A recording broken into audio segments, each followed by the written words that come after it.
India and Pakistan కి ఎన్నో ఏండ్ల నుంచి విరోధం ఉన్నట్లు యావత్ ప్రపంచానికి తెలుసు.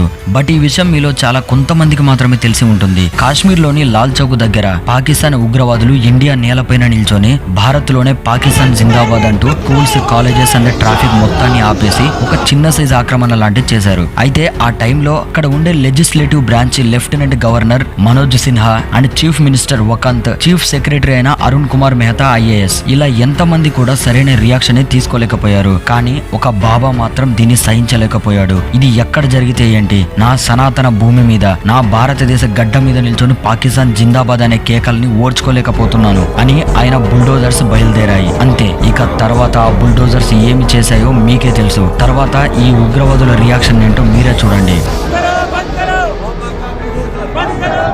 అతను మరెవరో కాదు, బుల్డోజర్ బాబా అని ప్రేమగా పిలుచుకునే cutter Hindu UP CM Yogi Adityanath.